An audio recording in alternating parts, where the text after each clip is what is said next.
Malik Mitchell slammed both fists on the bar counter so hard the glasses shook and every head in the room turned. "I don't need your pity," he shouted at no one. At everyone. At God, maybe. He was broke. His daughter was sick. And tonight, he had nothing left to lose.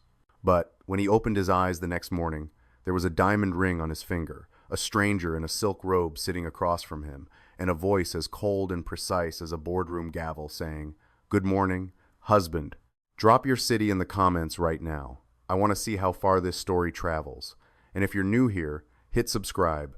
You will not want to miss what happens next. The bottle was almost empty.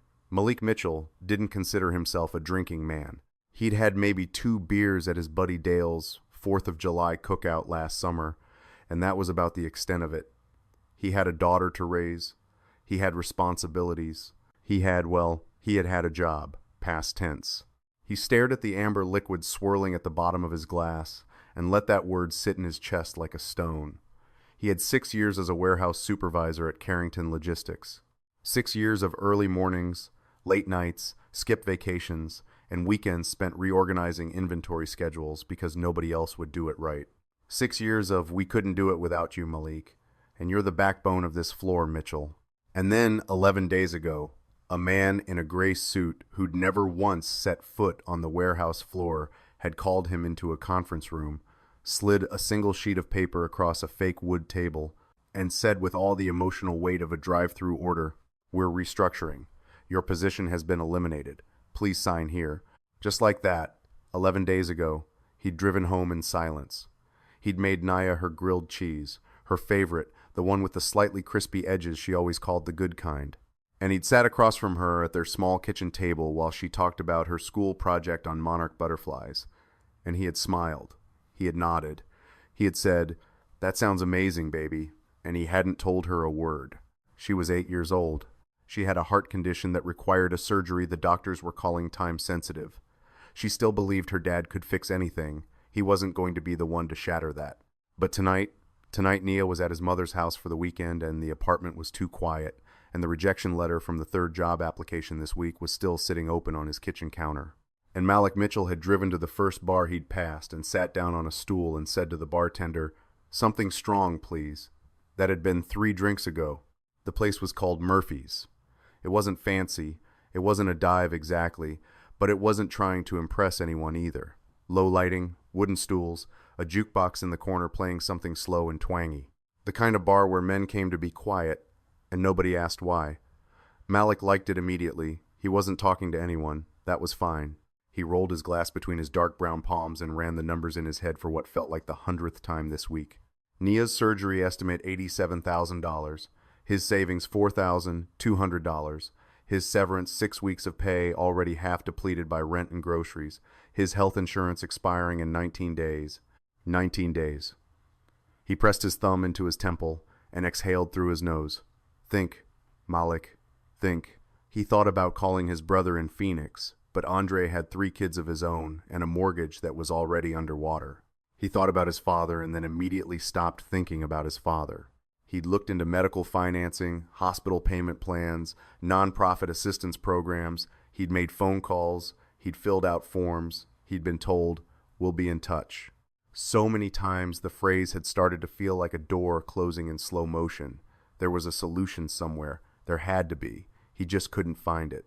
And tonight, just for one night, he was tired of looking. He lifted his glass, drained it, and set it down. Rough night. The voice came from his left. He turned, and for a moment he just blinked because the woman sitting one stool over did not belong in this bar. She was wearing what looked like a tailored charcoal blazer over a simple white blouse. Her dark hair pulled back with a few strands loose around her face. She wasn't dressed flashy, no jewelry except a slim watch, no visible logo on anything. But there was something about the way she carried herself, even sitting on a bar stool, that made her look like she was used to rooms paying attention to her. She wasn't looking at him with pity. She was looking at him the way you look at someone when you recognize something. "You could say that," Malik said. She held up her own glass, something clear over ice. "I'll drink to that." She did. He watched her for a second, then looked back at the bar. "You don't seem like a Murphy's type," he said. He didn't know why he said it. He wasn't a small talk person. She glanced around the room. And what's a Murphy's type? Someone who's had a long day and wants to be left alone with it. She was quiet for a moment. Then maybe I'm exactly that type tonight. He looked at her again. There was something under the composure, something that had worn thin around the edges. He knew that look. He saw it in the mirror every morning. Fair enough, he said. Malik. She hesitated just a half second. Then, Victoria. They didn't shake hands. They just nodded. And somehow that was fine. The bartender, a big patient man named George, who clearly had heard everything twice, brought another round without being asked. Malik started to protest, but Victoria waved it off. I've got it, she said. You don't have to. I know I don't have to. She said it matter-of-factly without condescension. I want to. Let me. He let her. He wasn't in a position to argue with free drinks. They sat in silence for a minute. The jukebox switched to something older. Merle Haggard, maybe. Malik's dad used to play Merle Haggard on Sunday mornings before he became the kind of man no one played music for anymore. Stop it. Don't go there. So, Victoria said, not looking at him, what's in the glass tonight? Job? Woman? Both? Malik laughed. A short surprised sound like something that slipped out before he could stop it. Job, he said. Just the job. I'm not that complicated. Most men say that. She turned to look at him. Most men are lying. I've got a daughter, he said. It came out before he decided to say it. She's 8. She's got a heart thing. I don't know all the medical words for it, but she needs surgery. And He stopped. He pressed his lips together. Don't do this in front of a stranger. I just lost my job and the timing is terrible. She finished for him. She finished. Yeah. She nodded slowly, and she didn't say, I'm sorry, or that must be so hard, or any of the other things people said when they were filling silence. She just nodded, like she was actually taking the information in, like it mattered. What's her name? Does she know how scared you are? The question hit him somewhere behind the sternum. He took a breath. No, I don't. No, she doesn't need that. You protect her. I try to. Victoria looked down at her glass. Something shifted in her face just slightly. That's rare, she said quietly. People don't realize how rare that is. Someone who just shows up, keeps showing up no matter what. Malik studied her profile. Sounds like you're talking about something specific. She picked up her drink. Maybe I am. She took a sip. My father was not the showing up kind. My mother was. She worked 3 jobs to keep me in school, and never once let me see her fall apart. A pause. I didn't understand what that cost her until it was too late to thank her. The bar settled around them.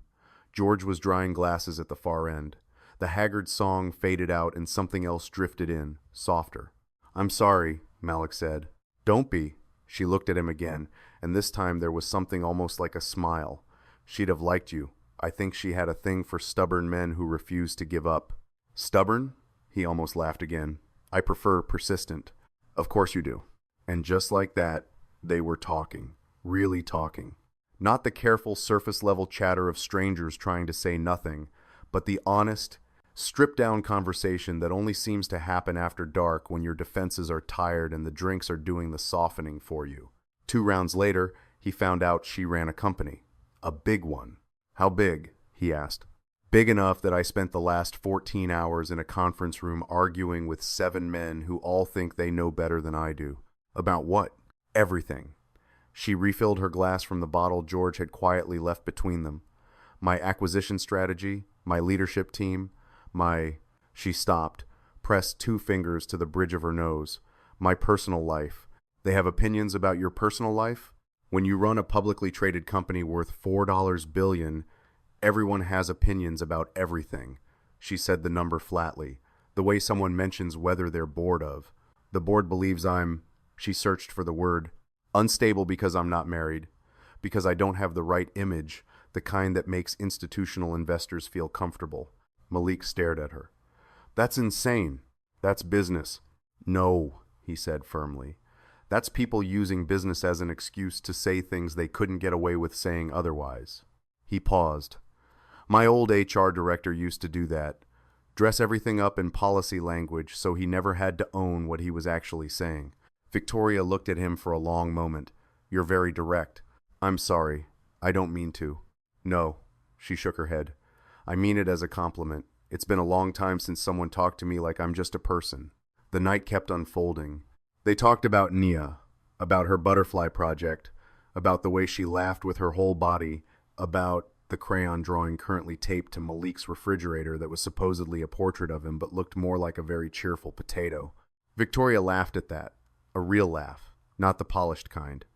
And for a moment, Malik saw what she might look like when the boardroom fell away completely.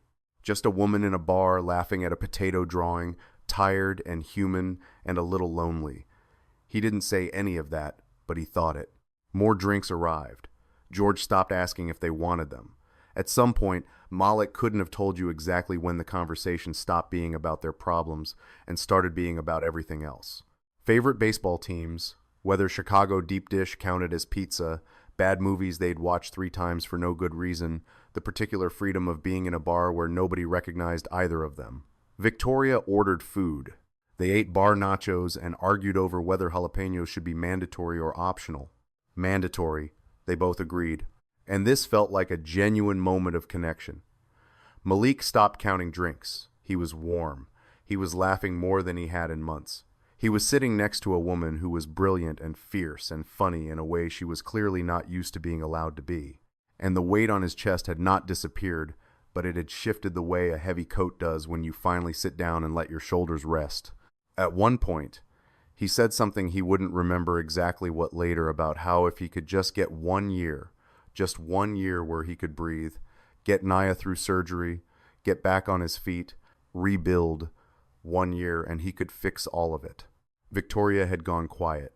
She was looking at her glass, turning it slowly on the bar surface, and there was an expression on her face he didn't recognize at the time. He would understand it later, much later. She was calculating, not coldly, not the way he'd first feared when he reconstructed the night, but the way a person calculates when they suddenly see a solution to 2 problems at once. And the math is terrifying and obvious, and they aren't entirely sure if the feeling in their chest is opportunity or desperation. What if... She started, then stopped. What? She shook her head. Nothing. Never mind. Hey, he turned to face her on the stool. You've listened to me talk about my life for 3 hours. If you've got something on your mind, say it. She looked at him for a long, strange moment. Then she said, what if the answer to both our problems was the same? He frowned. I don't follow. She opened her mouth, closed it. Forget it. We're both drunk, Malik. So say it drunk. Those are sometimes the most honest things.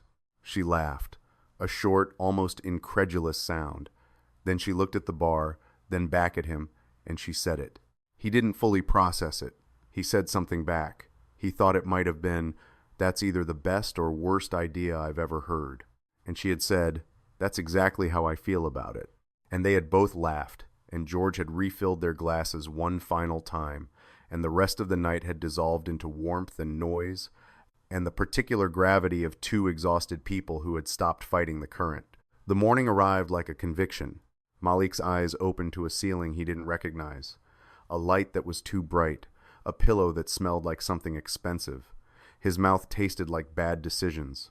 His head felt like it had been used as a timpani drum at a college band competition.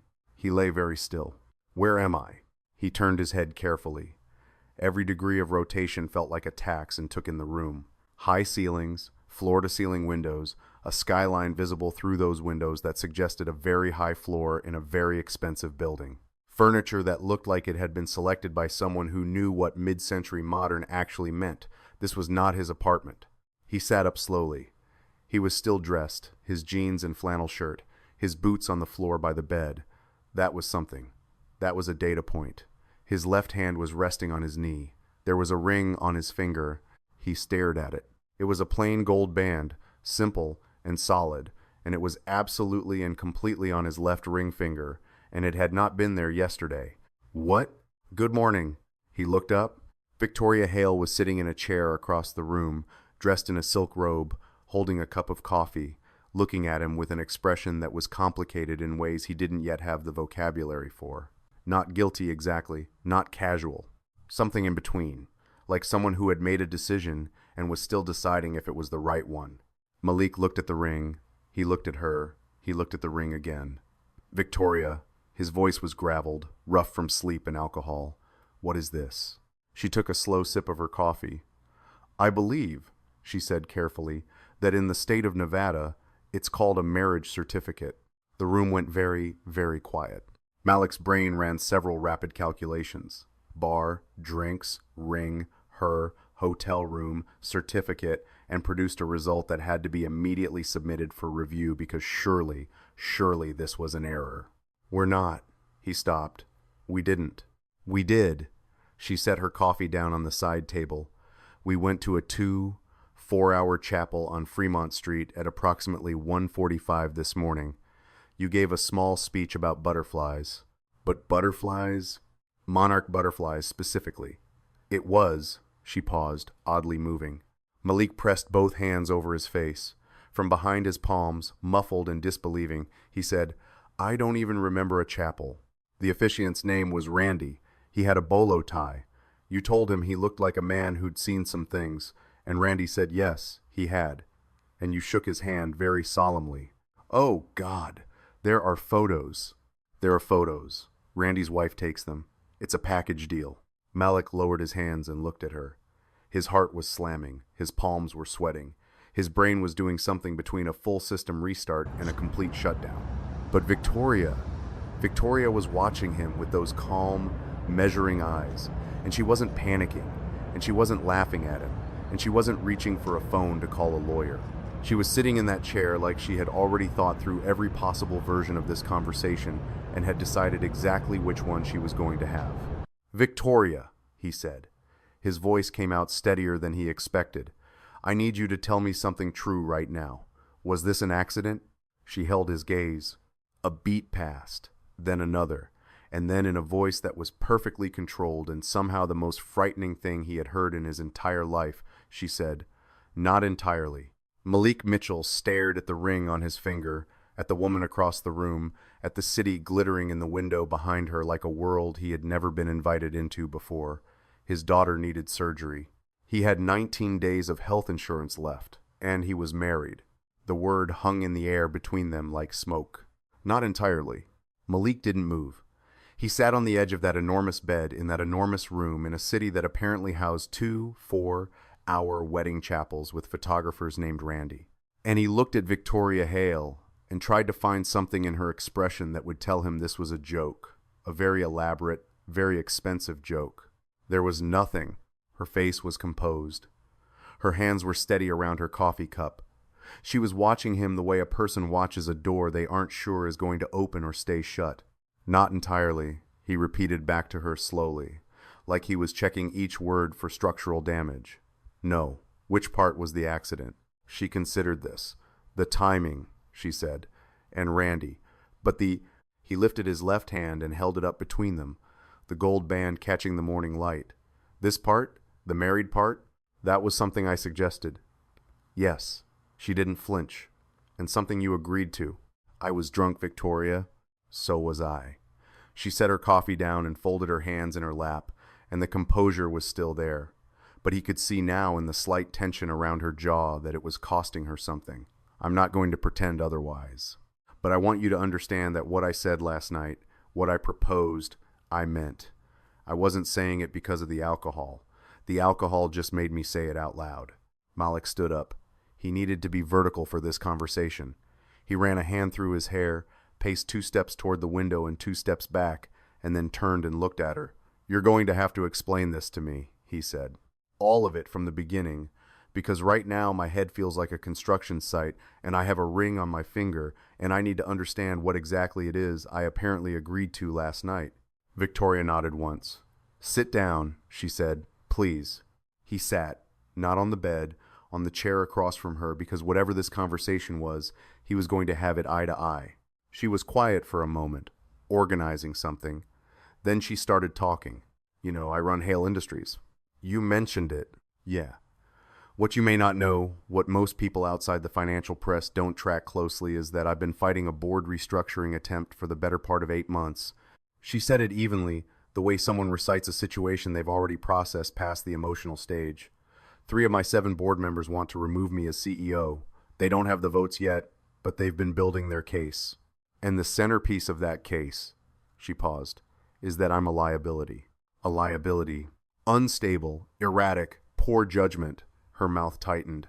What they mean, what they actually mean, but would never say in a deposition, is that I'm a 1-year-old, unmarried woman with no family, no anchor, no one at home to make investors feel like I'm not going to burn everything down on a bad Tuesday. Malik stared at her. That is archaic, insulting, and completely real. She looked back at him steadily. I have 3 acquisitions pending. I have a stock offering scheduled for the 3rd quarter. If those board members push their motion through in the next 60 days, the offering collapses and 3 years of work goes with it. She leaned forward slightly. I need to change the narrative quickly, decisively. I need to walk into that boardroom as a woman with a husband, with a family, and I need the story to be so obvious and so clean that there is nothing left to pick at. Malik was quiet. He was listening. He was doing the thing he did when he needed to understand something important, which was to go very still and let the information settle. You need a husband, he said. I need a specific kind of husband. She held his gaze. Someone who is real, not a hired actor, not a business arrangement that leaks to the press in 6 months. Someone genuine, someone decent, someone who, when people look at him, they believe it. Last night, when you talked about your daughter, when you talked about what you do for her, that's not something you perform, Malik. I've been in rooms full of people who perform everything, and I know the difference. He felt something shift in his chest. Not warmth exactly, more like discomfort, the kind you feel when someone sees you clearly and you're not sure if you want to be seen. You're saying you picked me, he said slowly. I'm saying last night I was exhausted and honest and sitting next to a black single dad who reminded me that some people are still actually who they appear to be. She straightened. And yes, I'm saying I made a decision at a 2-4-hour chapel on Fremont Street. I've made worse decisions in better offices. Despite everything, despite the pounding in his skull and the ring on his finger and the complete structural collapse of any plan he'd had for this weekend, Malik almost laughed. He caught it, held it back. What does this? He started, then stopped, started again. What exactly are you asking me to do? Victoria reached to the side table and picked up a manila envelope he hadn't noticed before. She held it out to him. He took it. He opened it. Inside was a document. 15, maybe 18 pages, dense with language that his brain was not yet calibrated to process. But he could read headers, he could read numbers, and the numbers were not small. What I'm proposing, Victoria said, her voice taking on a different quality, cleaner, more precise, like she'd shifted modes, is a marriage of arrangement. 1 year, we maintain the appearance of a genuine marriage. You move into my residence in the city. You attend the necessary functions, the board meetings I need you present for, the social events. You behave like a man who chose this life. She paused. In return, I cover Naya's surgery. All of it. The procedure, the hospital, the follow-up care, the rehabilitation if needed. I have relationships with specialists at 3 of the best cardiac centers in the country. 1 call and your daughter is on the schedule. She let that sit. Then additionally, you receive a monthly personal stipend, full benefits coverage for you and Nia, and at the end of the year, a lump sum settlement that will allow you to start over anywhere you want. Malik had stopped breathing somewhere around Nia's surgery. He made himself breathe. And then what? He asked. At the end of the year, we divorce quietly. Irreconcilable differences, no scandal, no ugliness. You walk away financially secure. I walk away with my company intact. She said it with 0 romance, 0 sentimentality. It was a transaction, and she was presenting it as exactly that. You're not giving up your life, Malik. You're redirecting it for 12 months. The document was heavy in his hands. He wasn't reading it, not really. He was feeling the weight of it. 1 year, and Nia would have her surgery. 1 year, and he'd have the breathing room to find his footing again. 1 year in the nightmare that had been the last 11 days, the rejection letters and the insurance countdown, and the nights lying awake doing math that never came out right, would become survivable. 1 year, he put the document down on the coffee table. You don't know me, he said. I know more than you think. From one night in a bar, I've made multi-million-dollar personnel decisions on less. She wasn't being arrogant, she was just being accurate. And I had you looked up this morning. He blinked. You what? I called my assistant at 6 a.m. She said it without apology.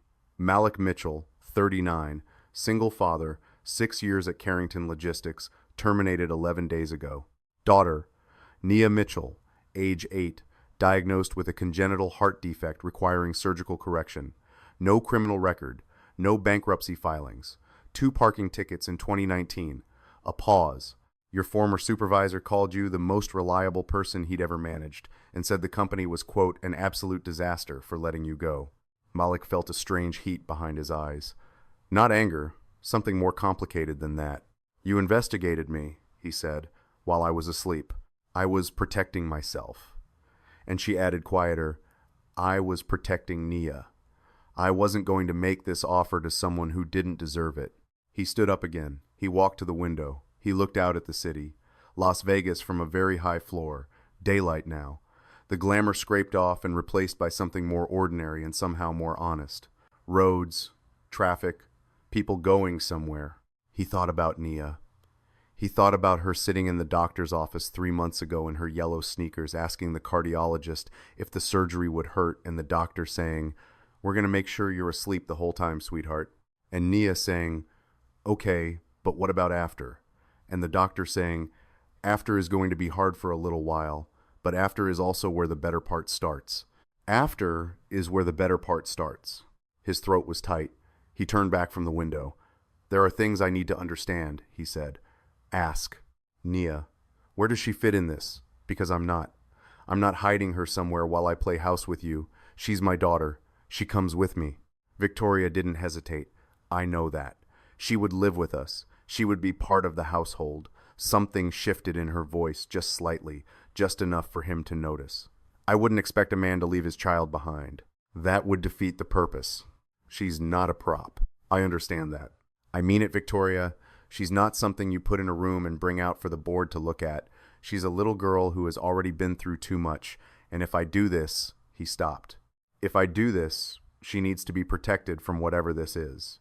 The politics, the scrutiny, You have my word, Victoria said, and something in the way she said it, flat, clean, no performance in it, made him believe her.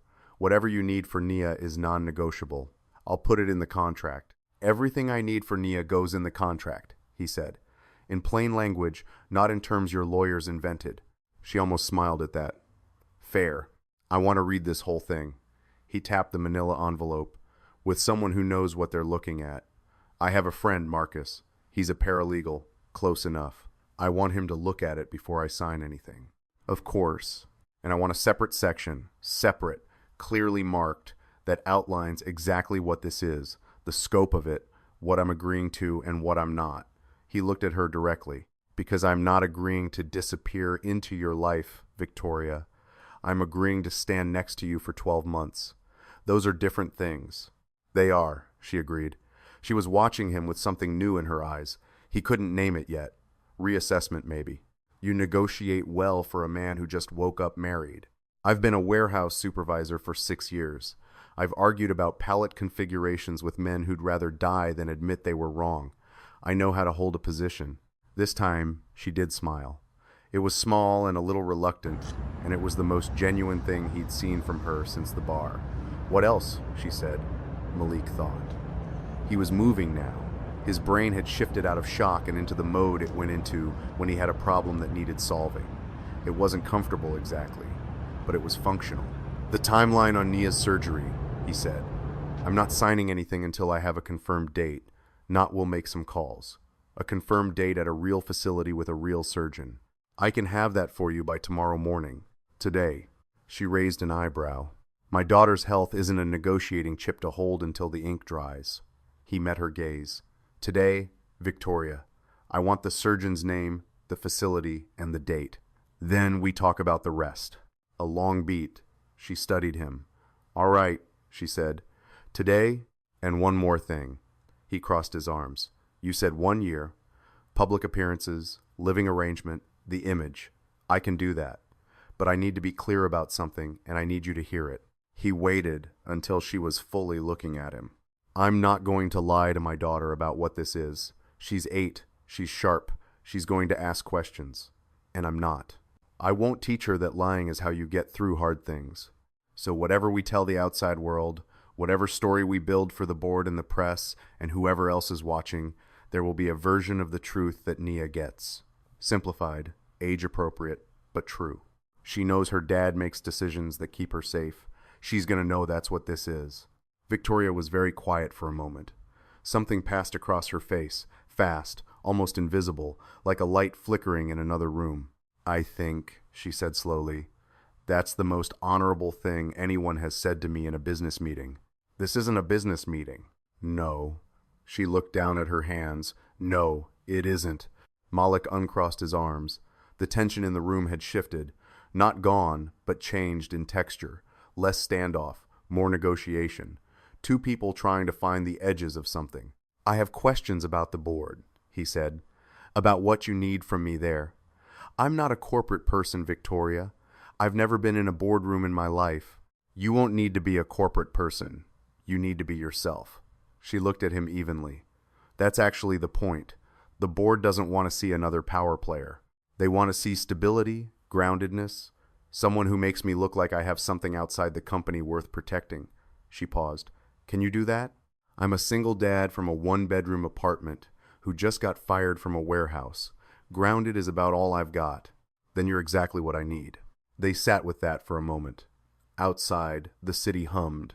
Traffic, wind, the ordinary machinery of a Tuesday morning carrying on without them. Malik looked at the document on the table. He thought about the insurance clock. 19 days, 18 now. He thought about Nia's yellow sneakers. He thought about the crayon portrait of him on his refrigerator, the potato painting, the way she always reached for his hand in parking lots, even though she'd told him twice that she was too old for that. Dad. The way she still did it anyway. He thought about the version of the future where he said no. He went back to that timeline and ran it forward, and at every turn, he hit the same wall. Not enough, not enough, never enough. He thought about the version of the future where he said yes. It was strange. It was terrifying. It was a world he had no map for. But Nia would be on a surgical table with the best cardiac team in the country, and the countdown in his chest would stop and she would wake up in recovery and ask if it hurt, and the doctor would say, after is where the better part starts. He picked up the document. Call your surgeon, he said. Victoria was already reaching for her phone. And Victoria, he waited until she looked up. I need you to understand something too. I'm not someone you manage. I'm not a piece of your strategy. I'm a person and I'm a father. And if at any point this arrangement starts costing Nia something I didn't agree to pay, I walk. The contract doesn't hold me. You hear me? She held his gaze for 3 full seconds. I hear you, she said, and then quieter. I wouldn't want you to stay if it cost her. He nodded once. She dialed.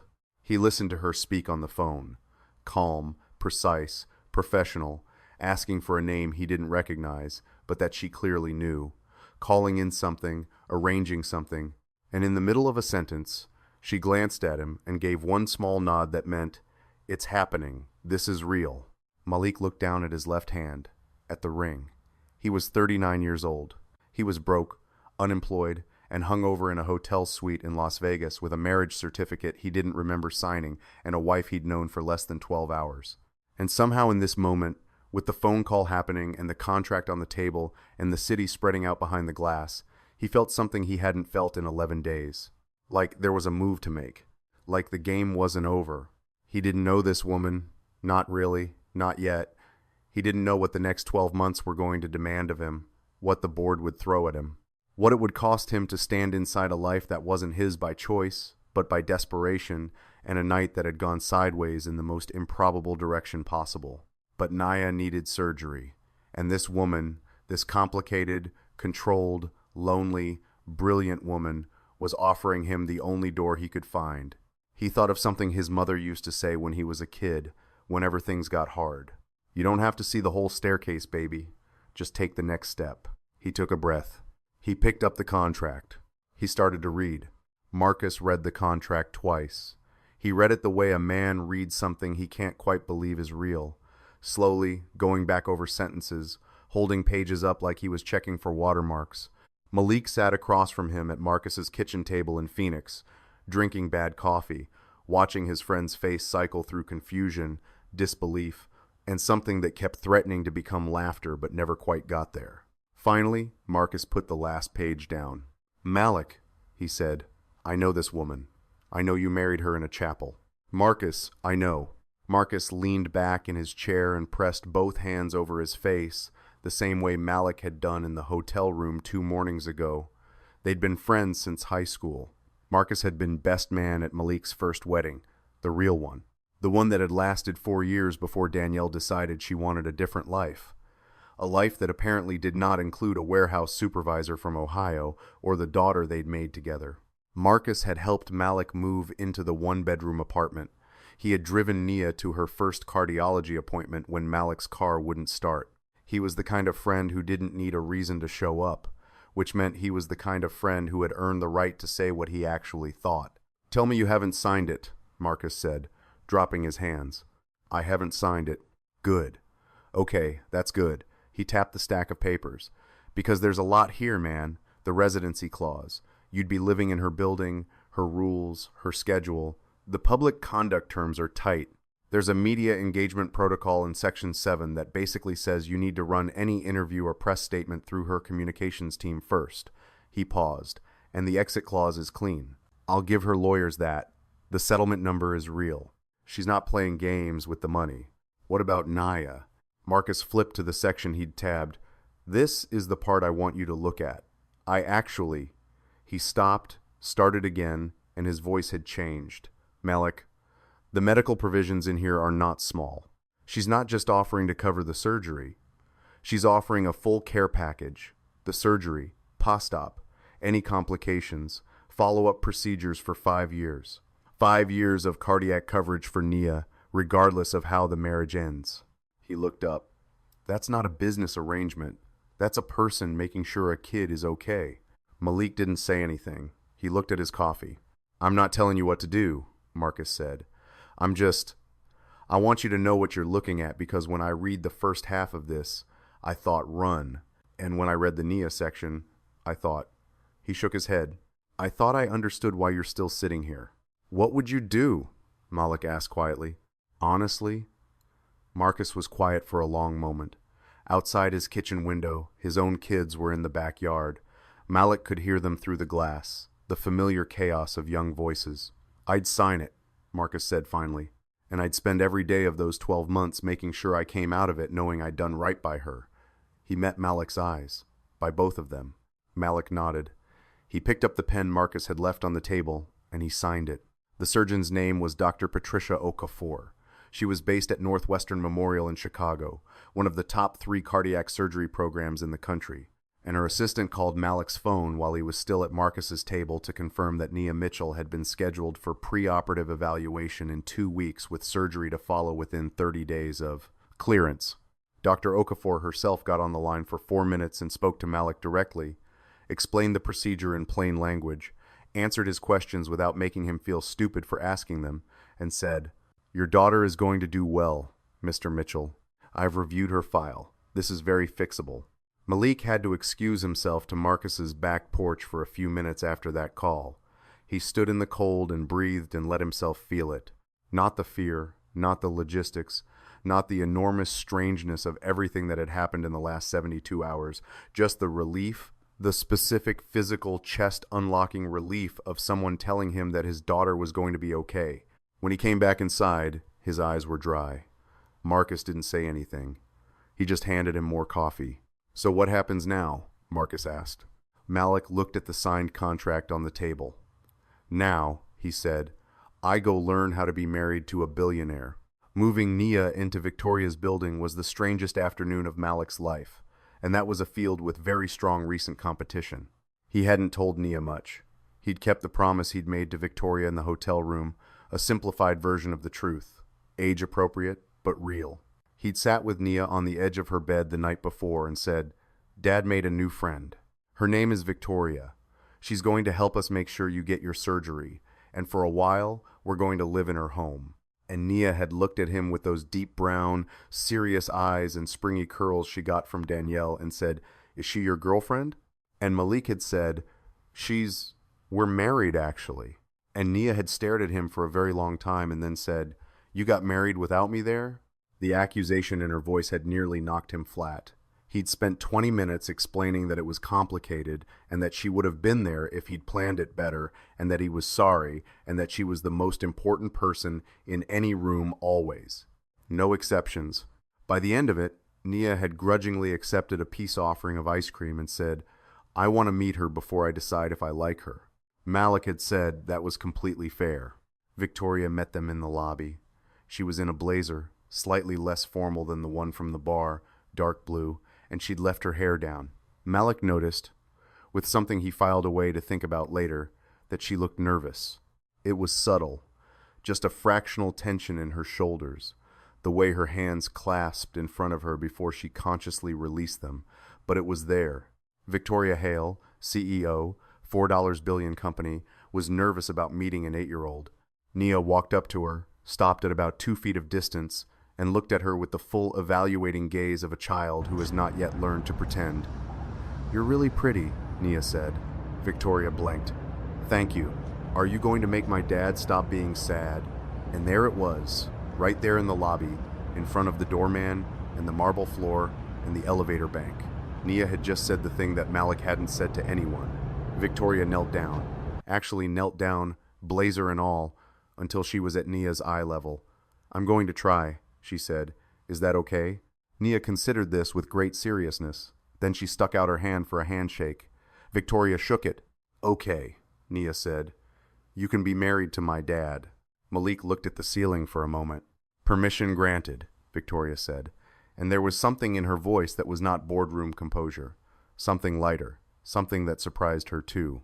The apartment, Malik had started calling it that, though apartment was technically inadequate for a space that had a separate wing, adjusted around them slowly. Nia claimed the guest room with the window seat immediately and draped a blanket over it to make what she called her reading cave. Malik put his duffel bag in the room Victoria had indicated was his, down the hall from hers, across from Nia's, private, his own space, as specified in Section 4 of the contract, and stood in the middle of it and absorbed the strange reality that this was now temporarily his life. Victoria moved around her own space differently when they were there. He noticed it in small ways. She would come home from her office and slow down in the entryway like she was remembering she wasn't alone. She checked in through the doorway of the kitchen when Malik was making dinner. Nia had demanded he make his famous pasta, which was just pasta with jarred marinara, improved by garlic and crushed red pepper, but Nia called it famous, and Malik wasn't going to argue. And Victoria would stop in the doorway and watch for a moment and then say something quiet like, "That smells good," before going to change out of her work clothes. "You can come in," Malik told her the third time she stopped at the door. "It's your kitchen." "I know." She leaned against the door frame. "I just don't want to be in the way." He turned and looked at her. "Victoria, Nia, and I have been eating in a kitchen roughly the size of this stove for the last 3 years. You are not going to be in the way." She came in. She sat at the counter. Nia immediately started telling her about monarch butterflies, the full school project version with considerably more detail than most adults could follow. And Victoria listened with genuine attention, asked real questions, and by the time dinner was ready, Nia had decided Victoria was actually pretty smart for a grown-up. Malik plated the pasta and thought, "This is the strangest thing that has ever happened to me." The board meeting was in 11 days. Victoria told him about it the way a general briefs a soldier on terrain, precise, thorough, no emotion about it. 7 members. Thomas Reyes, who's relatively neutral. Sandra Park, who's mine. She'll support whatever I present. Franklin Cross, Jeffrey Marsh, and Lawrence Webb are the 3 who want me out.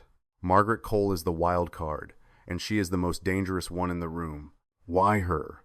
Because she doesn't dislike me. She questions me. Victoria refilled her water glass at the counter. The others have agendas I can map. Margaret just wants to know the truth, and she's very, very good at finding it. What do you want from me in there? I want you to be present, to answer questions directly without looking to me for cues. To behave like a man who chose this because whether you believe it or not, you did choose it. She looked at him steadily. And I want you to remember that you have nothing to be ashamed of. You're there because you love your daughter and you were willing to do something hard for her. That's not a weakness you're hiding. That's a strength. He thought about that for a moment. What do I do if someone challenges me? Hold your ground, she said it simply. Don't explain yourself more than you need to. Don't apologize for who you are. The moment you start trying to justify your existence in that room, you've lost them. She paused. You confronted me the morning after we woke up, Malik. You weren't intimidated, and I'm considerably more intimidating than Margaret Cole. He almost smiled at that. Is that a compliment? It's an observation. It's a compliment. Own it. This time she did smile. That small, reluctant one he'd started to recognize. Don't push your luck. In those 11 days, he did what he always did when he walked into something new and too large. He paid attention. He watched the way Victoria ran meetings over video call from the dining room table. The way she processed information, fast, lateral, connecting things most people wouldn't connect. He watched how she spoke to her assistant, her team, the people she trusted, measured but warm, demanding but fair. He watched how she was different with Nia than she was with anyone else. Quieter, more patient, like she was protecting something delicate she discovered she cared about keeping. And in the evenings after Nia was in bed in her reading cave, he and Victoria would sit in the kitchen, not by plan, just by gravitational pull, the way people end up in kitchens, and talk about the company, about his warehouse, about what he knew about managing people who didn't want to be managed, about her father and his father, and the particular damage done by men who disappeared in different ways, about Naya's pre-op appointment, which had gone well, Dr. Okafor's team saying everything they wanted to hear. She asked the doctor if she'd have a cool scar, Malik said one night. Victoria laughed. What did the doctor say? She said the incision would be small, very tidy, and Nia said, That's disappointing. I wanted something to show my class. He shook his head. She is the strangest, best person I've ever met. Victoria looked at him with that expression again, the flickering light in another room. She got that from you, she said. The strange and best part. He didn't know what to do with that, so he didn't do anything. But he didn't look away either. The morning of the board meeting arrived cold and clear. Malik put on the one good suit he owned, navy, bought 3 years ago for a job interview he'd ultimately not gotten. Slightly too formal for the warehouse, and completely inappropriate for everything else he'd done since. Victoria looked at it when he came out of his room and said nothing for a second that was slightly too long. What? He said. Nothing, she turned. Come with me. Victoria. I'm not criticizing the suit. I'm solving a problem. Come with me. She took him to a room in the apartment he'd never opened, a walk-in closet that connected to her bedroom, and found on a rack that had a section of men's clothing he hadn't known was there a charcoal gray suit in a fabric that felt like a completely different category of object from his navy one. It was my late CFO's, she said. He was your build. I kept some of his things because he had impeccable taste, and I kept thinking I'd donate them but never did. She tilted her head. Try it. He tried it. That's not fair, he said, looking in the mirror. What isn't? That a suit can do that to a person. Clothes are armor, she said simply. You're walking into a room today where 3 people have already decided you don't belong. You should be wearing the best armor you have. She straightened the collar with 2 quick, precise movements, her hands efficient and impersonal, and then she stepped back and whatever had been in that moment was over. But Malik noticed that she'd done it at all. The boardroom was on the 42nd floor of a building in the Loop. Glass table, 12 chairs, a view that didn't care about anyone's problems. The 7 board members were already seated when Malik walked in behind Victoria. He felt them look at him, all of them simultaneously, the way people look when they've been waiting to form an opinion. He looked back. He did not look at Victoria for cues. Sandra Park nodded at him with a warmth that was genuine. Thomas Reyes gave a professional nod. Franklin Cross, Jeffrey Marsh, and Lawrence Webb, the 3 Victoria had named as her opposition, studied him with varying calibrations of skepticism. Margaret Cole, white-haired, 70 if she was a day, watching him from the far end of the table with eyes that were not hostile but were absolutely not going to let anything slide, looked at him like she was reading a document she hadn't decided to trust yet. Victoria made introductions. She was composed, direct, not defensive. Malik had watched her enough in the last 11 days to see the difference. She introduced him as her husband without qualifier, without elaboration, with the specific confidence of someone presenting a fact they did not expect to be challenged on. Franklin Cross challenged it immediately. Mr. Mitchell. Cross was mid, 60S, silver-haired, the kind of man who had practiced his authority voice since his 30s. We were somewhat surprised by the news of your marriage, given the timing. Malik kept his eyes on Cross. I imagine you were. The board has a responsibility to understand the circumstances of any significant personal development in our CEO's life. Cross folded his hands, particularly when those circumstances are unconventional. I understand that, Malik said. Can you tell us how you and Victoria met?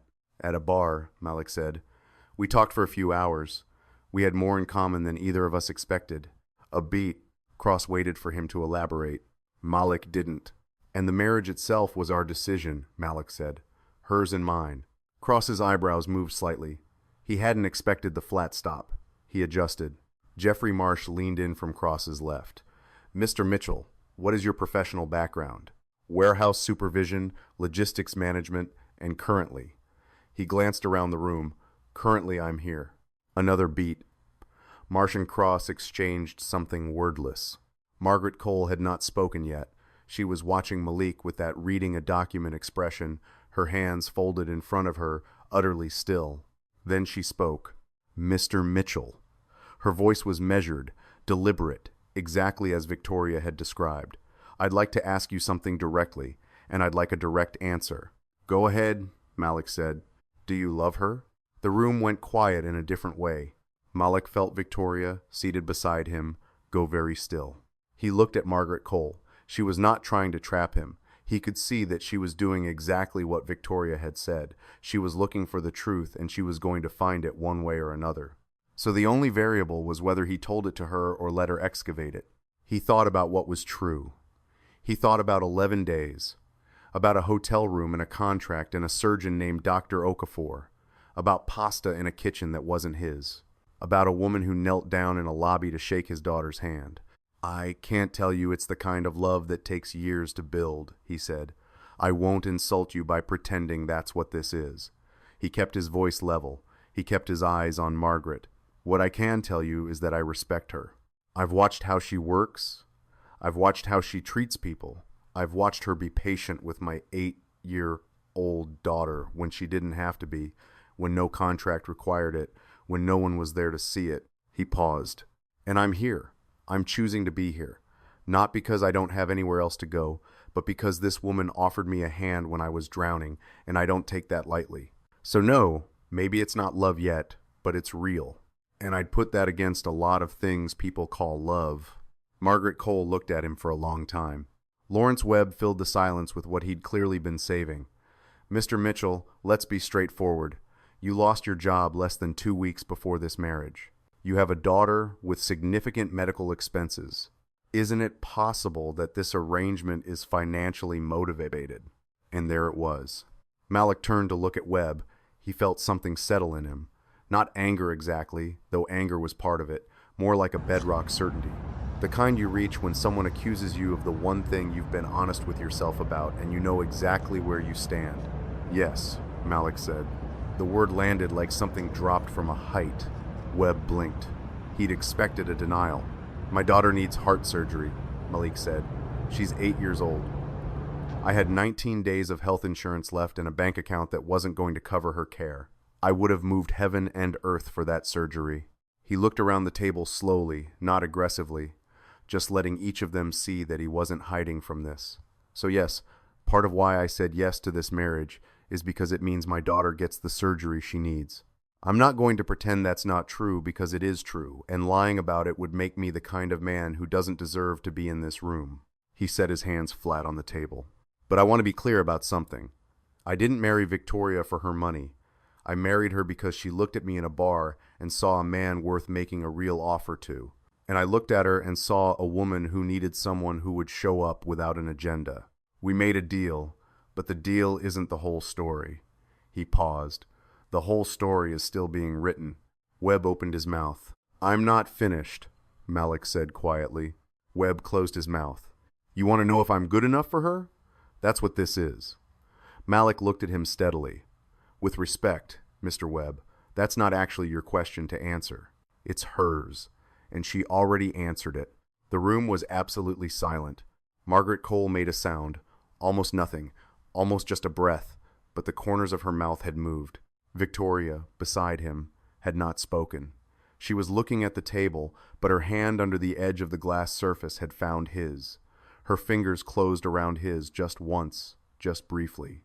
He didn't look at her, but he felt it. And he understood, sitting in that room, in that borrowed suit, with the city 42 floors below them, that whatever this was, contract, arrangement, deal made in a 2-4 hour chapel by two people who'd had too much to drink and too much to lose, it had already become something else, something that didn't have a category yet. He didn't know what to do with that, but he was beginning to think he might want to find out. Margaret Cole requested a private word with Malik before he left the building. Victoria looked at him when Margaret made the request. Just a quick look, the kind that asked a question without asking it out loud. Malik gave a small nod that said, "I've got it." Victoria held his gaze for a half-second longer than necessary, then nodded back and let her assistant guide the remaining board members toward the elevator. Margaret waited until the room had emptied. Then she walked to the window, looked out at the city for a moment, and turned around. "You surprised me today," she said. "I'll take that," Malik said. "Don't!" She said it without sharpness, but without softness either. "I'm not complimenting you yet. I'm telling you that I didn't expect what I got, and that matters to me, and I need you to understand why." She moved to the chair at the end of the table, not her board seat, just a chair, and sat in it like a woman who'd earned the right to sit anywhere she pleased. "I've been on this board for 9 years. I've watched Victoria build something extraordinary, and I've watched the people around her try to take pieces of it every single time she got too strong for them to manage. I will not allow that to continue, which means that anyone who gets close to her, anyone she lets inside the structure of her life goes through me, whether they know it or not." Malik sat down across from her. "And now I know it." "Now you know it," she folded her hands. "So let me ask you what I didn't ask you in there with the others watching. Not the clean version, the real one." Her eyes were steady on his. "What happens to you in 10 months when the year is up and the contract runs its course and you walk out of her life with the settlement check? What does your daughter think happened? What do you tell an 8-year-old who just got attached to a woman who just went through surgery and recovery in that woman's home, who started calling that woman's kitchen our kitchen? What do you say to her then?" The question hit him like a fist he'd seen coming but couldn't block. He was quiet for a moment. He didn't rush toward an answer because Margaret Cole was not a woman you gave a rushed answer to. "I think about that," he said finally, "more than I've told anyone." "Good," she said.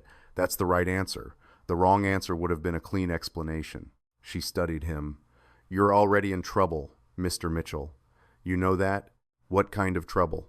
The kind that happens when two people make a business arrangement and then proceed to act like actual human beings around each other." She tilted her head. "I watched her in that room today. I've known Victoria for 9 years. I have seen her in hostile negotiations, congressional hearings, and the lawsuit that nearly took the company apart. I have never seen her reach for someone's hand." Malik said nothing. "She didn't mean for me to see it," Margaret said. "But I see things. It's what I do." She stood. "I'm going to support her continuation as CEO, not because of today's performance, though it helped, because she's the best person for that company, and she has been for 7 years. And it's taken me this long to convince Cross and Webb to stop undervaluing her." She buttoned her jacket. "But I need you to understand that supporting her means watching out for her, and right now the thing she needs most is not a boardroom ally." She looked at him directly. "It's someone who doesn't leave." She walked out. Malik sat in the empty boardroom for a full 2 minutes, looking at the city through the glass, thinking about 10 months from now. About the contract on Marcus's kitchen table, about the exit clause that was clean and professional and had been written specifically to make leaving easy, about how leaving was starting to feel like the complicated part. Victoria was waiting for him in the lobby. She had her coat on, her phone in her hand, and she was pretending to read something on the screen. He could tell she was pretending because she looked up the second he stepped off the elevator. "How bad?" she asked. "She's on your side," he said. "She just wanted me to know she's watching." Victoria absorbed that. What did she ask you? Things worth asking. He held the door for her and they walked out into the cold. "She's good. I told you you weren't wrong." He fell into step beside her on the sidewalk and they walked half a block before he said, She asked what I tell Nia when the year is up. Victoria's pace didn't change, but something shifted in the air between them, the way pressure shifts before a storm. What did you say? She asked. I said, I think about it more than I've told anyone. They walked another half block. The city moved around them. Cabs, pedestrians, a delivery truck idling at the curb. I think about it too, Victoria said quietly. Not a confession exactly, more like something she decided to stop keeping to herself. He looked at her profile. We should probably talk about that, he said. Probably. She didn't look at him. Not today. Okay, he said. Not today. But the subject didn't disappear. It just moved with them, quiet and present, like a third person walking slightly behind. Nia's surgery was in 6 days. Those 6 days had a texture to them that Malik would remember for a long time, dense and slow in some moments, rushing past in others, every ordinary hour feeling like it was carrying more weight than it should. He made Nia's favorite meals. He sat with her in her reading cave and let her read to him from her butterfly book, even though he'd heard the Monarch Migration chapter 4 times now and could probably recite it himself. He checked her pre-op instructions approximately 700 times and called Dr. Okafor's nurse twice, with questions he already knew the answers to just to hear someone say them again. Victoria stayed out of his way during those days, and he understood it. She was giving him the space to be Nia's father without an audience. But she was also present in the small ways that counted. There was always food in the kitchen in the mornings before Malik came out. Nia's coat was hung by the door without being asked. When Nia had a bad night 2 days before the surgery, woke up at 2 inches the morning crying, not from pain but from fear, the kind of fear that 8-year-olds try to hide and can't, Malik heard Victoria's door open in the hallway before he'd even gotten to Nia's room. They both arrived at Nia's doorway at the same moment. He looked at Victoria. She was in an oversized t-shirt and sweatpants, her hair down, and she looked so completely different from every version of her he'd met in boardrooms and blazers that for a second he just stood there. Go, she said softly. I'll make tea. He went into Nia. He sat on the edge of her bed and let her curl against him and said all the things fathers say. You're going to be okay. I promise. I'll be right there. You're the bravest person I know. And Nia said, muffled against his shoulder, what if something goes wrong, Dad? And Malik said, then Dr. Okafor fixes it because that's what she does, and I will be in that waiting room the whole time, and I'm not going anywhere. After a while, Nia's breathing slowed. Malik came out to the kitchen. Victoria was at the counter with 2 cups of tea. She slid one toward him without a word. He sat on a stool and wrapped his hands around the cup, and they were quiet together for a while. The particular quiet of people who have passed the point of needing to fill silence with words. She asked, what if something goes wrong? He said. I heard. Victoria looked at her cup. What did you say? That Dr. Okafor fixes it. And if she can't? He looked up at her. Victoria met his eyes. I'm not being cruel. I'm asking what you actually believe because I've watched you this week and I can see you running every worst-case scenario in your head, and I just want to know, do you actually believe she's going to be okay? Or are you performing the belief for her? It was the kind of question that required you to be honest with yourself before you could answer it. Both, he said. I believe it and I perform it at the same time because the performance is also part of what makes it real. He paused. You do the same thing. I know, she said. I've been doing it for 7 years with the company. Does it work? It did. She turned her cup on the counter. Most of the time. And the times it didn't. She was quiet for a moment. I called my mother, she said, and then she died and I didn't have that anymore. She said it plainly without asking for anything, just stating the shape of it. After that, I stopped having someone to call. Malik looked at her. There were things he wanted to say. He didn't say any of them because this wasn't the moment for words that might mean more than he was ready to commit to. But he picked up his tea and he held it and he stayed at the counter next to her and didn't leave. After a while, she said, Thank you for not making a speech about it. You don't seem like a speech person. I'm really not. I know, he said. And somehow in those 2 words, he meant, I've been paying attention.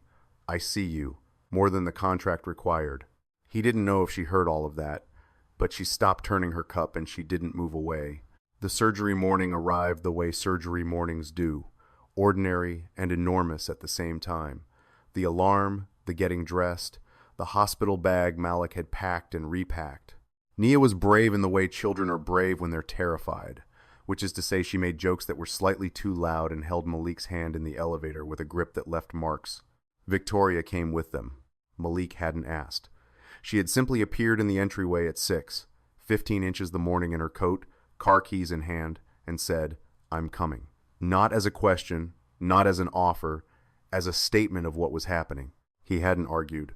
At the hospital, they took Nia through check-in and pre-op prep, and Dr. Okafor came in to see Nia before they took her back. Calm and warm and specific in all the ways Malik had needed her to be. Nia asked if the scar was going to be at least a little cool, and Dr. Okafor said, "I'll see what I can do," which was exactly the right answer. Then they wheeled Nia back, and Malik stood in the hallway and watched the doors close behind her and felt the bottom drop out of everything for exactly 3 seconds. The specific, terrible 3 seconds of every parent who has ever watched their child go somewhere they cannot follow. Victoria put her hand on his arm. Just that. Her hand on his arm, steady, present. He covered her hand with his.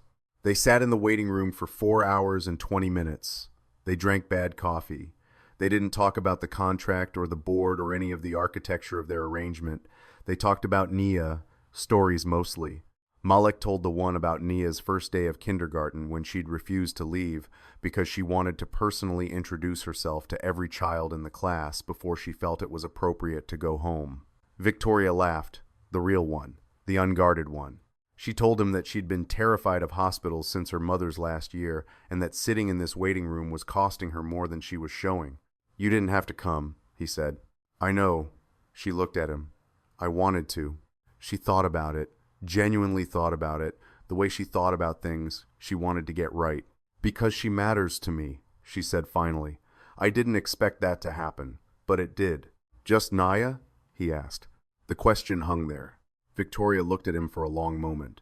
Her expression was complicated. Not evasive, just complex, like someone reading a map they hadn't planned to need. "Don't ask me questions I'm not ready to answer correctly," she said quietly. "Okay," he said, "but when you're ready." "When I'm ready," she agreed. Dr. Okafor found them at the 4-hour and 20-minute mark.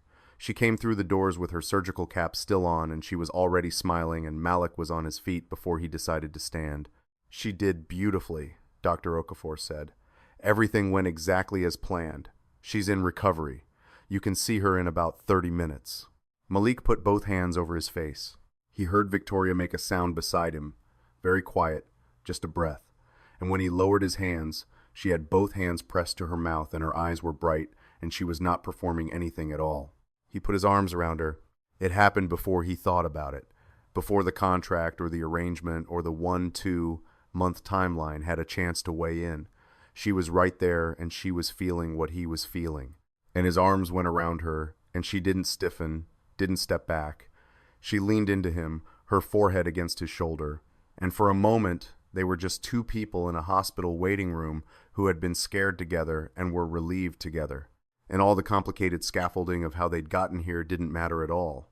Dr. Okafor quietly gave them a moment before she spoke again.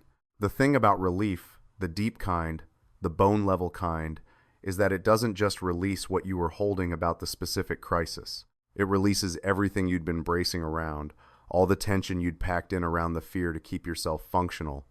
When it goes, it takes the walls with it." That night, after Nia was settled in her hospital room, already demanding to know the Wi-Fi password, which Malik took as an excellent sign, Victoria and Malik sat in the small family lounge down the hall. And the walls were gone, and they were too tired to rebuild them quickly. "Can I ask you something?" Malik said. "You're going to anyway. The night at the bar, before you proposed the arrangement, before the chapel and Randy and all of it, what were you actually going to say? You started to say something, and then you stopped." Victoria looked at the floor. "I was going to say, what if we helped each other? And then I stopped because it sounded insane. It was insane. But you said it anyway. You told me to say it drunk." She almost smiled. "You said those were the most honest ones. I stand by that." He leaned back in his chair. "Was there a version of this, the arrangement, the contract, all of it, where it was purely transactional, where you made the offer and walked into it and kept it completely clean?" She thought about it. "Yes. I had a version like that mapped out. Business terms, cordial distance, parallel lives under one roof. A pause. That version lasted about 4 days. What happened at 4 days? Nia asked me to read to her. She said it quietly. She just handed me the butterfly book and said, "You read this part, I read that part," like I was someone she'd known forever. And she stopped. I haven't been someone's family in a long time, Malik. I forgot what it felt like. I didn't know I was going to remember it so fast. He was quiet for a moment. "The 10 months, he said. She looked at him. "Margaret asked me what I tell Naya when the year is up, and I didn't give her the real answer because I didn't want to say it in that room." He met her eyes. "The real answer is that I don't know because the version of this I planned, walk in, do 12 months, walk out, start over, that version assumed none of this was going to feel like anything. And it does." He held her gaze. "It feels like something." Victoria was very still. "The contract says a year," she said carefully. "The contract says a lot of things." He didn't look away. "Contracts can be renegotiated." "Malik, I'm not asking you for anything right now," he said. "I'm not asking you to make a declaration or change anything. I'm just telling you the truth because you told me the truth and it seems like the kind of thing you deserve back." He paused. "I didn't think I was going to want to stay, and I think I might want to stay." The lounge was quiet. The hospital hummed around them. Distant PA calls, the soft machinery of a building that never fully slept. Victoria looked at him for a long time. "I'm afraid of this," she said, not as an apology, just as a fact. "I know you are." "I'm very good at building things," she said. "I'm not good at." She gestured, a small movement of her hand that meant this. All of this. "I don't have a track record that would encourage you." "I'm not interested in your track record," Malik said. "I'm interested in the woman who knelt down in a lobby to shake my daughter's hand because she wanted to get it right." Victoria looked away. He could see the thing happening behind her composure, the careful woman who built walls with the precision she built companies, feeling one of them move. "I need time," she said. "I've got 10 months, he said, "and a standing offer." She looked back at him. Something in her expression had shifted, not resolved, not decided, but open in a way it hadn't been before, like a door that hadn't been opened in years, swung just slightly off the latch. "You're not what I planned for," she said quietly. "No," he agreed. "I'm what you got drunk and accidentally married in Las Vegas." She laughed, sudden and real and startled out of her, the best kind. And for a moment, in that hospital lounge at 11 at night, she looked completely like herself, not the CEO, not the woman in the boardroom, not the person managing a narrative, just Victoria. And Malik thought, watching her laugh, that this was the thing Margaret Cole had seen at the board table that she'd called trouble. This was why she'd pulled him aside. Because this, what was happening between them in the spaces where the contract didn't reach, couldn't be managed or mapped or kept inside clean exit clauses. It was just real, and real had a momentum of its own. Down the hall, his daughter was sleeping off anesthesia with a healing heart and a Wi-Fi password and an inadvertent new family that none of them had planned. He didn't know what the next 10 months were going to look like. He didn't know what came after. He didn't know if the woman across from him, still smiling, still slightly undone by her own laugh, was going to let herself want what he thought she might already want. But he'd learned something in the last few weeks, living inside a life he hadn't chosen, finding that it fit in ways his actual life hadn't fit in years. You didn't have to see the whole staircase.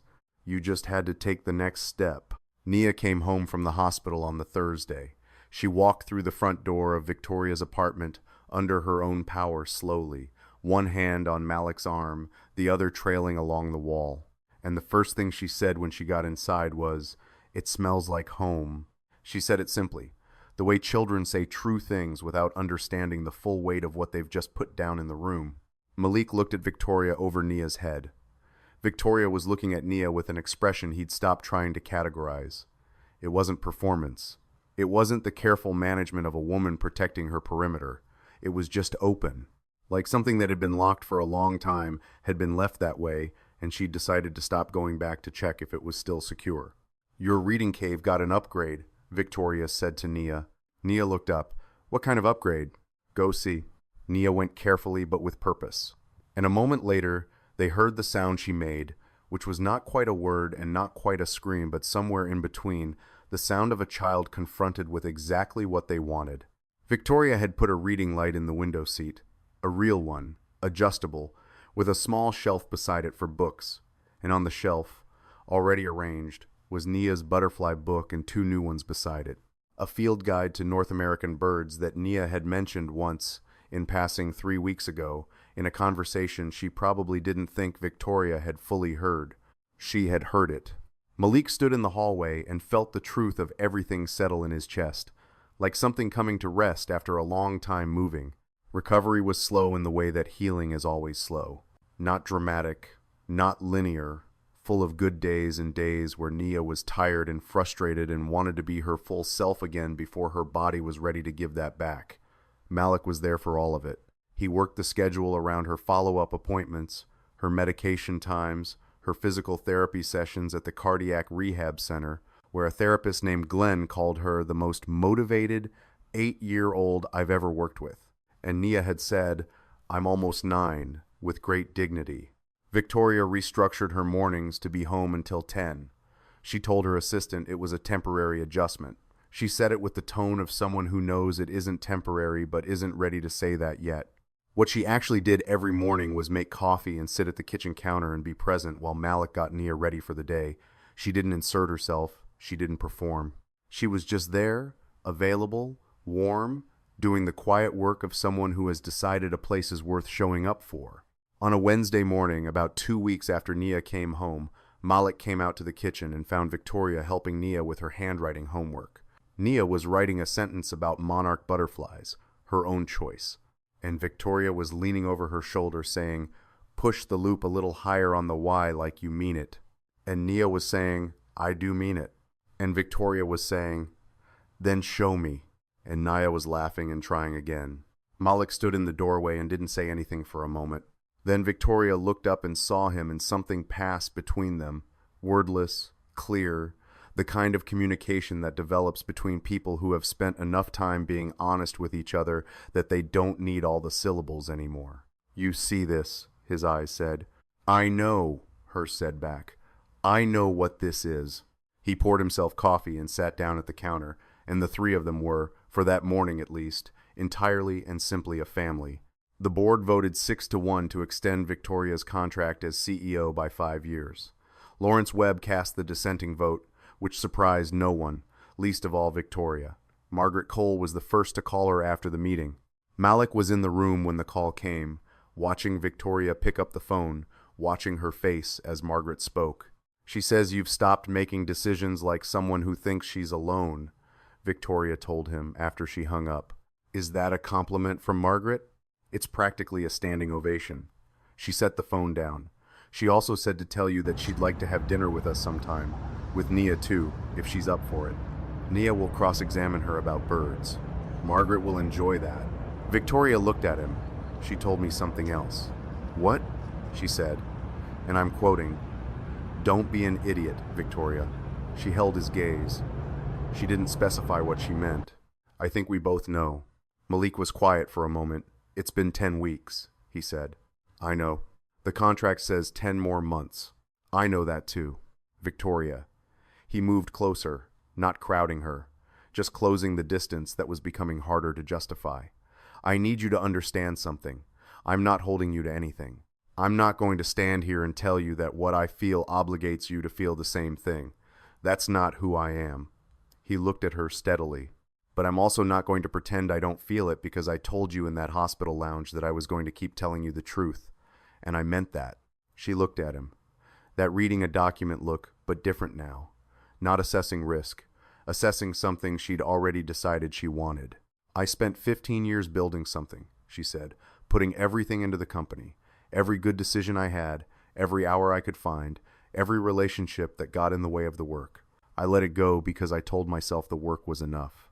The work was what lasted." She paused. "And I was right that the work lasted. I was wrong that it was enough. Victoria, I'm not finished." She held up one hand, not sharply, just firmly, the way she held the floor when she had something to say. "I need to say this right." He stopped. "I have been afraid," she said, "of this specific thing my entire adult life. Not failure. I know how to handle failure. Of needing someone. of building something with a person and having it matter and then watching it go. Her voice was even, but he could hear what was underneath it. The specific weight of someone who has been careful for a very long time. I made the arrangement because I could frame it as a transaction. Clean edges, defined terms, exit clause written in plain language. She looked at him. And then you sat across from me in that hotel room and negotiated my own terms back at me and refused to be managed. And you stood in my boardroom and told the truth when a lie would have been easier. And you came home every night and made pasta and let my kitchen become your kitchen. And you never once made me feel like a transaction. He waited. I don't want an exit clause, she said. I want to renegotiate. Malik took a breath. The whole contract? Every clause, she said, starting with the timeline. He crossed the remaining distance, and he kissed her. Not dramatically, not with the urgency of people who've been waiting too long, but with a particular certainty of something that has been decided. And she kissed him back with everything she'd been holding in reserve for 10 weeks and possibly much longer than that. The careful woman finally putting down the careful things she'd been carrying. When they stepped back, she was looking at him with those clear eyes and something he hadn't seen in them before. Relief. The same kind he'd felt in a hospital waiting room when a surgeon came through the door smiling. The relief of something threatening to go wrong and going right instead. For the record, he said, I liked you the moment you told the bartender jalapenos were mandatory. She laughed. That is what did it for you. A woman who has opinions about bar food is a woman who knows what she wants. I respect that. You are so strange, she said, still laughing. You accidentally married me, he said. You don't get to be surprised. The months that followed were not without difficulty. They wouldn't be honest if they pretended otherwise. Victoria's schedule was punishing, and Malik learned to hold that without taking it personally. To understand that when she came home at 9:30 with her coat still on, standing in the kitchen like she'd briefly forgotten how rooms worked, the right move was not to ask what happened, but to hand her coffee and wait. He learned her rhythms the way you learn someone's rhythms when you're actually paying attention, which is slowly and imperfectly and with a lot of repair conversations along the way. She learned his too. Learned that when he went quiet, he wasn't retreating, he was processing. And the right move was not to push, but to stay nearby. Learned that he needed to feel useful, that he was happiest when there was a problem that required his hands and his judgment and his presence, and that the warehouse was never really about the warehouse. It was about being the person other people could count on. She started bringing him into Hale Industries in a way none of them had anticipated, consulting on logistics, on operational efficiency, on the questions of how to treat the people who built things with their hands and whether the company was doing right by them. He was good at it. He was very good at it. And she told him so plainly. And he said, don't try to make me an executive. And she said, I'm not. I'm trying to use what you actually are. And they argued about it for a week in the best way. Two people who respected each other too much to let the other one sell themselves short. Nia turned 9 in April. They made her a cake together in the kitchen with a degree of collaborative chaos that resulted in 2 flower handprints on Victoria's formerly pristine cabinet doors, which Victoria looked at for a moment and then did not wipe off. Nia invited 4 friends from her new school, and Margaret Cole came for dinner and spent 45 minutes in rigorous discussion with Nia about migratory bird patterns while Malik and Victoria watched from across the room. She's getting her full cross-examination, Malik said. Margaret seems to be enjoying it, Victoria said. Margaret's been waiting her whole career for someone to push back on her. He glanced sideways at Victoria. Runs in the family now, apparently. Victoria looked at him. Then she leaned her head against his shoulder, just briefly, just quietly, and watched their daughter hold court with a woman who ran billion-dollar conversations for sport. Their daughter, he hadn't used those words yet, not out loud, but he'd been thinking them for weeks. After the party, after the friends had gone home, and Margaret had hugged Nia with surprising warmth and told Malik, well done, in a voice that meant all of it, the board, the hospital, the staying. And after Nia had been helped to bed, exhausted and happy, Malik and Victoria sat in the kitchen in the familiar quiet of the end of a good day. I want to talk about the contract, Malik said. Victoria looked at him. We dissolved the contract in February. I know. I want to talk about what replaces it. She was quiet, watching him. I want to stay, he said. Not for a year, not for a renegotiated term. I want to build something here with you, with Nia. He held her gaze. I know that's a big thing to say. I know you don't. He stopped, recalibrated. I know being someone's person isn't something you've let yourself want for a long time. I'm not asking you to decide everything right now. I'm asking if you want to try for real, without the exit clause. Victoria was still for a long moment. He could see her, the complicated internal geography of a woman who had spent 15 years treating vulnerability like a business liability, feeling the ground shift under the architecture she'd built on top of it. Then she said, "When I was 26, I made a list of everything I was going to sacrifice to build the company. I wrote it down, literally, an actual list on actual paper." She paused. "I kept the list for years to remind myself what I'd chosen, to make sure I didn't start wanting the things on it again, because wanting them and not having them was worse than just," she gestured, "the small movement that meant all of this. I threw the list away 8 weeks ago." "Why 8 weeks ago?" he asked. She looked at him steadily. "Because that was the morning Nia called me Mom." The kitchen was very quiet. Malik felt it move through him, not like a surprise, because somewhere in the back of his mind he'd known something had changed in Nia, had watched it happening without naming it. But hearing it said out loud was different. Hearing that Nia had done it spontaneously, without being asked, just as a fact of how she'd organized the world, that was something else entirely. "She didn't tell me," he said. "She told me not to tell you because she wasn't sure how you'd feel." Victoria's voice was careful, but her eyes weren't. "I told her you'd feel exactly the way any father who loves his daughter would feel." She thought about it for a while, and then she said, "Yeah, he cries at commercials. He'll probably be okay." Malik laughed, a surprised full sound, and pressed his hand over his eyes. "I don't cry at commercials," he said. His voice was not entirely steady. "You cried at the paper towel commercial. That dog comes home. It's emotionally manipulative." "It really is," she agreed, and her voice had that laugh in it. The real one, the unguarded one, the one he'd fallen for in a bar in Las Vegas a year ago when she was a stranger on a bar stool and he was a man with too much to lose and no idea what was coming. He lowered his hand and looked at her. "I love you," he said. Simple, declarative. The way he said things when he decided they were true and saw no reason to dress them up. Victoria didn't look away. "I know," she said quietly. "And then, I love you too." She said it like she was testing the structural integrity of something she'd built and finding it solid.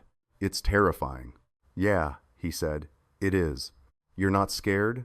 "I'm extremely scared," he said. "I just stopped letting that be the deciding vote." She looked at him for a long moment. Then she reached across the counter and took his hand, not the brief, steadying grip from the boardroom, not the reflexive reach in the hospital waiting room, but deliberately choosing it, her fingers lacing through his like she intended to stay. "No exit clause," she said. "No exit clause," he agreed. Outside, the city did what it always did. Moved and lit up and carried its millions of ordinary lives forward through the night, indifferent to the small, specific miracle happening in one kitchen on one high floor, where a man who had slammed his fists on a bar counter and shouted into the dark had found, improbably and completely, exactly where he was supposed to be. Nia's scar was small and tidy, just as Dr. Okafor had promised. She showed it to her class on the first day back at school, and they were, she reported, appropriately impressed. She was still working on her butterfly book. She had started a birds list. She asked Margaret Cole questions by email now, and Margaret answered every single one. And every morning in a kitchen that smelled like coffee and whatever Malik had decided to make, a little black girl with a healing heart woke up in her reading cave and came out to find both of her parents already there. That was the whole story. Not the one that started in a bar in Las Vegas with a wedding neither of them remembered clearly. Not the one that ran through a boardroom and a hospital waiting room and a contract on Marcus's kitchen table. Those were just the roads that got them there. The real story was this. Two people who had every reason to keep their walls up chose, slowly and imperfectly, and against the odds they'd each arranged for themselves, to put them down. A man who thought all he had left was his love for his daughter discovered that love was not a limited resource, that it expanded rather than divided. A woman who had spent 15 years proving she didn't need anyone proved in the end that she'd just been waiting for someone worth needing. And a little girl got her surgery and her scar and her reading cave and her birds list and a family that none of them had planned and all of them had chosen. That was enough. That was everything. That was the part where the better life started. And this time it didn't end.